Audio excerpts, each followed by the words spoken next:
A fearless boy. There were once a man and his wife who had an only son named Hans. It happened, as it has often happened with an only child, that he was petted and spoiled, and was not taught to obey.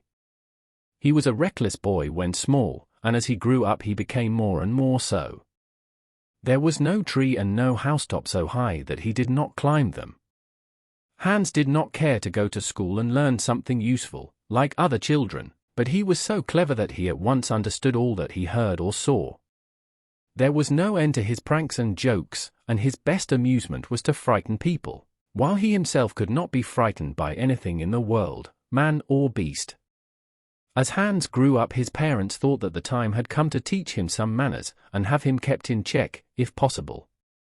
Although his mother doted upon him, his father brought him to the deacon, asking that worthy man to polish his manners the best he could. Were the deacon only able to frighten him in some manner, the father thought he would at length improve, but if he went into the world without respect or regard for anyone or anything, he would never fare well. The deacon promised to do his best, and the boy soon was initiated into his new duties. One evening, at a rather late hour, the deacon said to him, "You must ring the bell tonight, the ringer is drunk, and if you will do it I will give you 8 pennies. "All right," answered the boy, whereupon he trudged across the churchyard and ascended the stairway in the dark steeple, and as he thought it great fun to ring the bells, he pulled the rope so vigorously that the sound was heard throughout the 7 adjoining townships. When the ringing was over, Hans descended the steps, but was stopped by a tall, white ghost which stood before him. "If you are alive, speak." "If you are dead, begone," shouted Hans. The ghost made no reply, but lifted its arm in a threatening manner. Hans now jumped forward, pushing the figure down the whole flight of steps. It rolled from one landing to another and remained lying in the cellar at the bottom of the staircase. The boy paid no further attention to it, but went back to the deacon's house.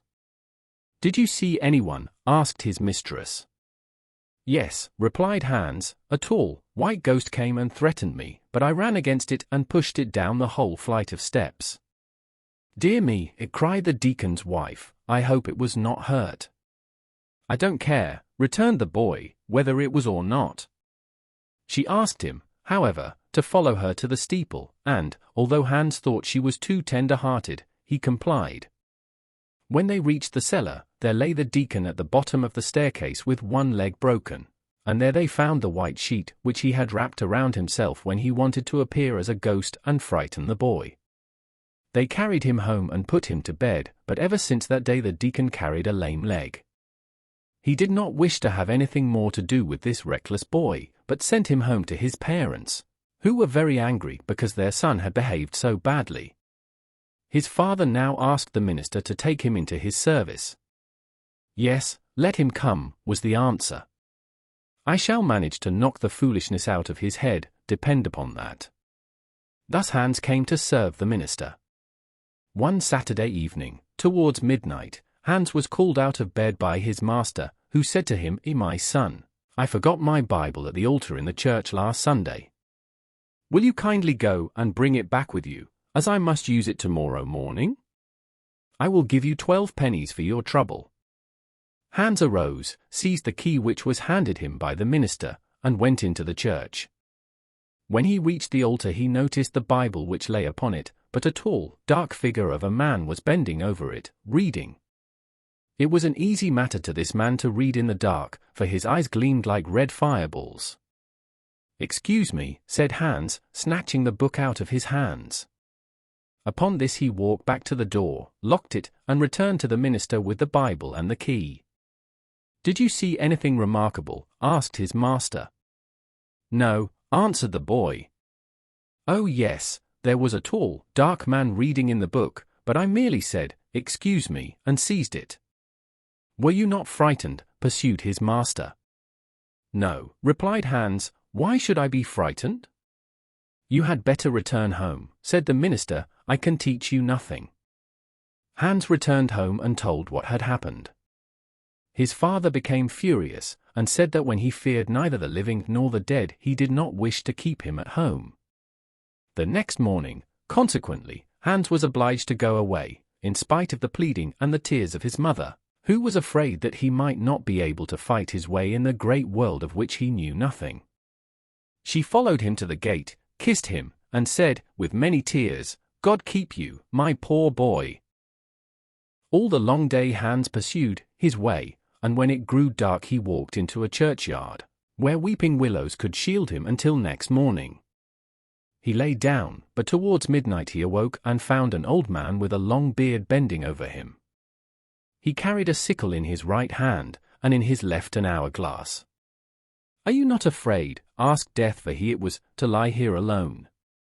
"No," returned the boy, "what should I be afraid of?"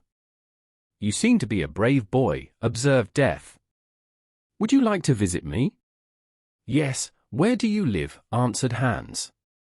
"Directly east of the church," explained his old friend, "where you see a light shine from the ground, you will find a hole. Descend through that, and come tomorrow night at this hour."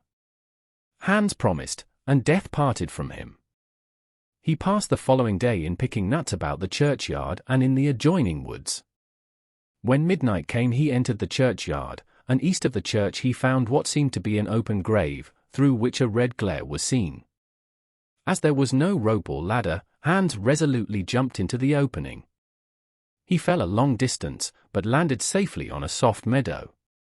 A few steps away from him a door opened into a large building from which the same ruddy glare issued, and in the doorway his old friend Death was standing, bidding him welcome. When they came into the house Hans noticed that great numbers of lighted candles stood everywhere. There was a huge hall filled with them. Some were as tall as church candles, others were of ordinary size, and there were some as small as those which are used for Christmas trees. Some burned brightly, others feebly, and there were some which seemed ready to go out. "Why do you burn all these candles?" inquired Hans. "That is a part of my duty," replied the old man. "These are flames of the lives of all living beings. Whenever one goes out I must be on duty. You notice there are all sizes among them. Some are long yet, and some are short, some will soon have burned up, and they are the life flames of those who must soon die. There is not one light but will some day burn out." "Where is my candle?" inquired Hans again. Death showed him a tall and stately candle, which pleased the boy exceedingly. But when they came to look at his parents' candles, he found that of his father long and vigorous, while there was but little left of his mother's. He asked Death to be allowed to exchange them, and the request was granted. At length they arrived at an empty candlestick. The light was nearly extinguished, only a small spot of wax was left. "This was once a large candle," said Death, "but now it is nearly burned up.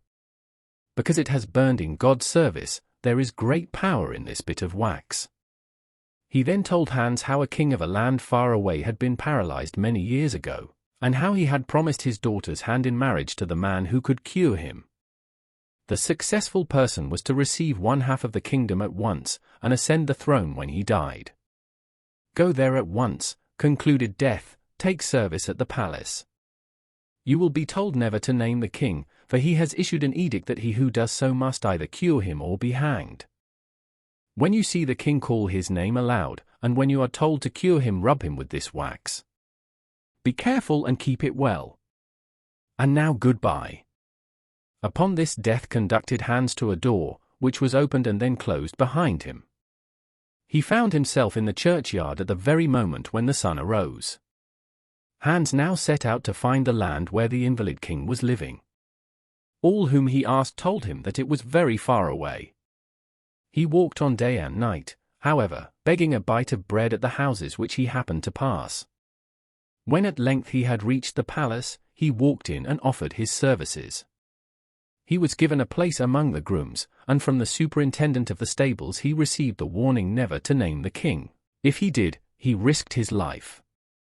The sick king found pleasure in watching the watering of his horses. Every day his easy chair was rolled to one of the windows, from which he had a view of the courtyard, and where he could sit and watch all his beautiful animals. One day, when Hans drove them to the fountain in the middle of the yard, he glanced towards the window, exclaiming, "Look, there is the king!" The other grooms bid him be silent, but the king, having heard his word, sent for the superintendent, whom he scolded for not giving his servants better instructions. However, concluded he, the law must be enforced. Bring the boy before me. When Hans was brought into the room, the king said to him, You know the law, and as you have dared, nevertheless, to utter my name, you must cure me, or lose your life. I suppose that death will be your fate, for you do not look wise enough to fulfill the other condition. Hans said that he wished to do his best, at any rate.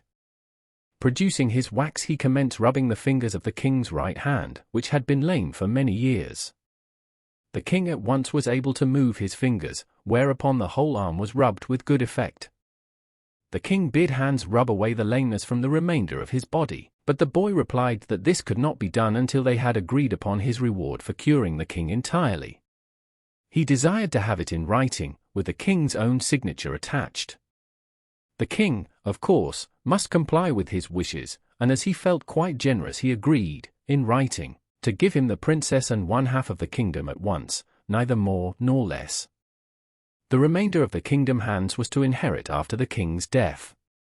When the agreement had been signed, the boy rubbed with the wax all over his body, and thus the king became healthy and well again. By virtue of the agreement, Hans was now a prince, and could, of course, wear nothing but a prince's dress. As soon as he had put on his new clothes, he was conducted to the princess, who liked him so well that she had, as Hans had been expecting all the time, no objection to marrying him. Their wedding was then celebrated in a truly royal manner. Hans at once received one half of the land, and began to rule it. When he was well established in his new position, he returned in a stately manner, with his beautiful bride, to his old home. He found his mother, who was by that time a widow, alive, and she was both pleased with and proud of her great son. When Hans had presented one of their poor relatives with the farm, he returned, with his wife and mother, to his new home. The old lady lived happily with her children. She witnessed both how Hans became king of the entire land when the old king had died, and how a number of sweet small princes and princesses learned, one after another, to love their dear grandma.